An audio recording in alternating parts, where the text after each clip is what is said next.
What do you think of when you hear the word disability? Wheelchair.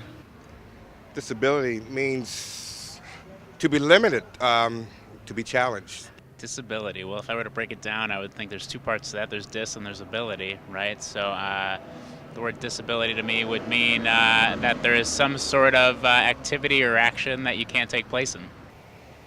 Something that you don't have. Wow, that's a tough question.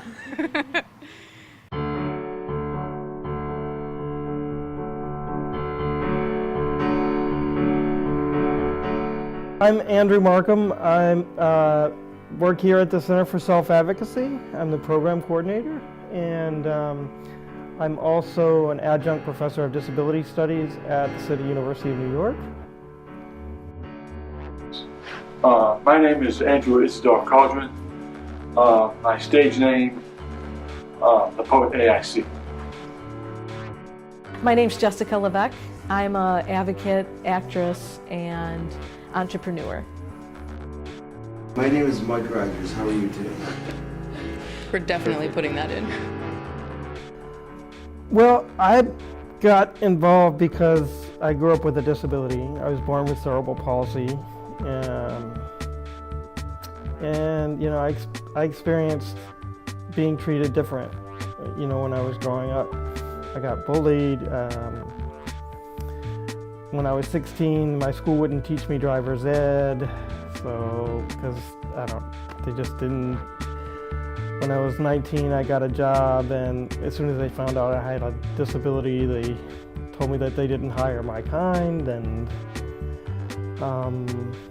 those kinds of experiences really,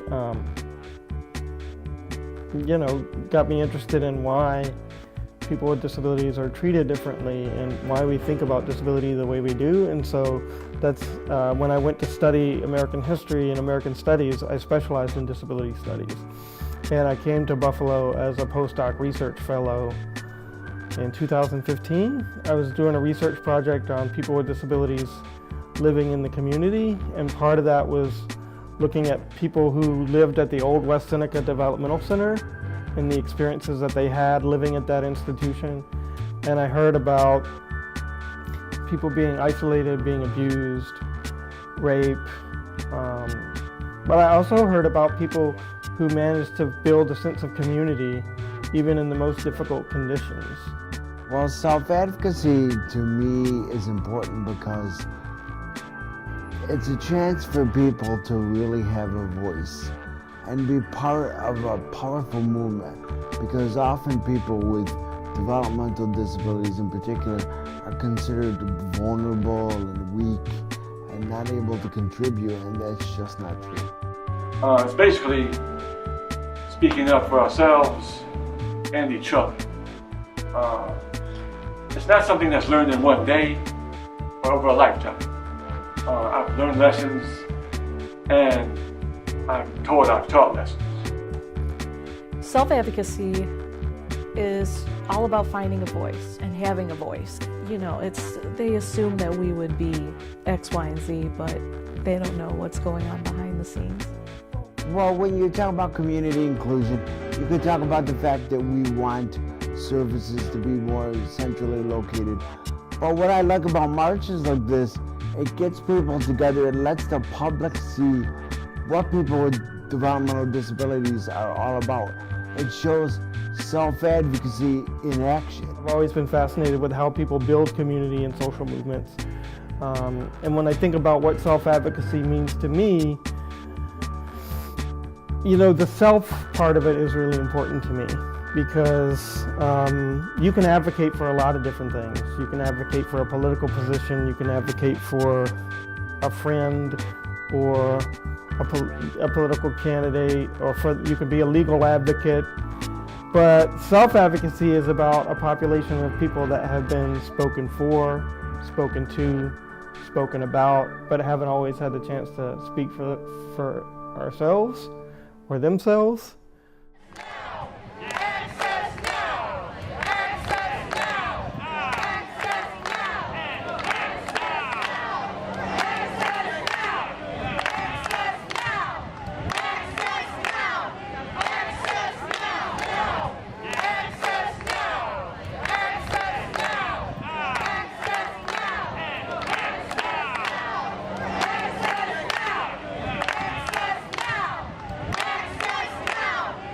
Well, to me, you know, because you can speak about housing, transportation, accessibility, and all those, to me, are offshoots of the major issue, which is societal acceptance. Because if you accept somebody as an equal or with equity, you want them around, you want them to be able to get around, you want them to be able to live where they want to live, you want them to have good employment and to be able to spend money.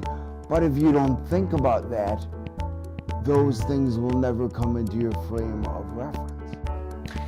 More community inclusion definitely is a big factor, and people fear us because they don't like changes, and this is how society has always been that way. But they don't like the fact that we're finding voices and how we're approaching people.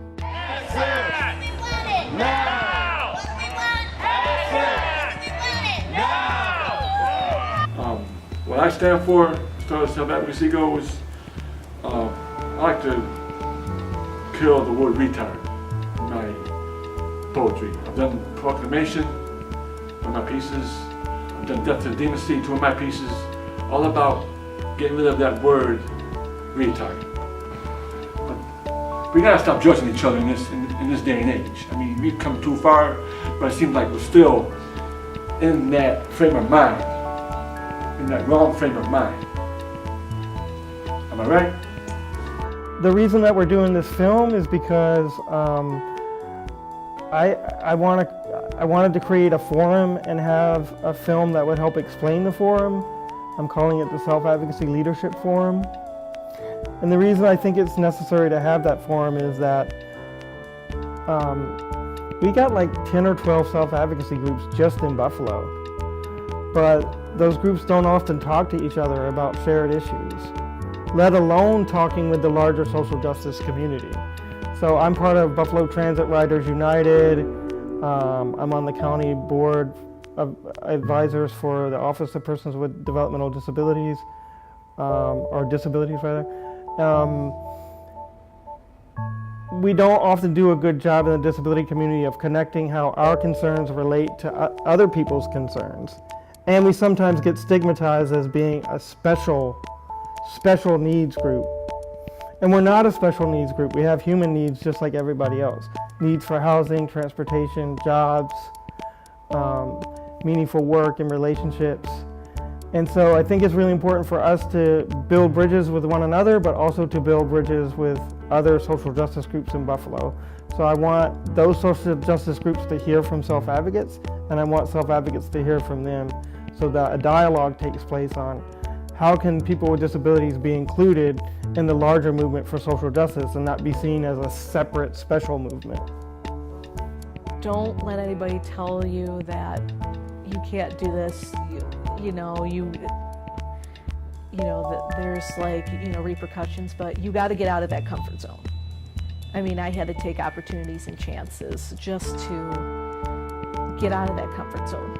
You just got to really, really push yourself.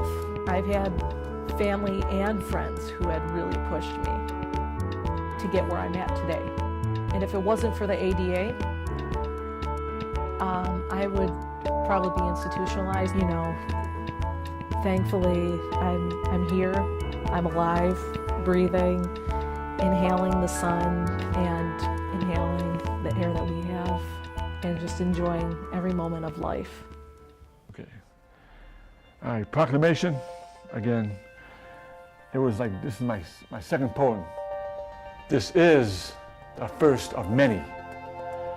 After this, there will be plenty, much peace, plenty of love, given from God in the heavens above. For the time has just begun, and this is only my very first one. Blue ink flows from the river, raindrops falling, making the soul shiver. Back in the days we were called idiots and fools. We were locked in institutions, we were put in special schools. Today, here I say, we're artists, painters, and poets. The time is now to show and prove. Proclamation, a new day in a brand new nation. For the time is now past. when those with disabilities come in last.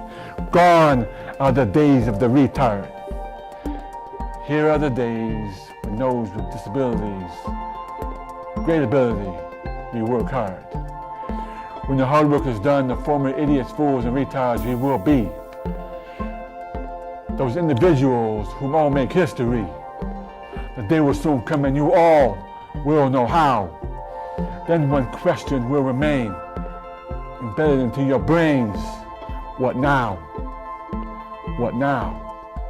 This is what now.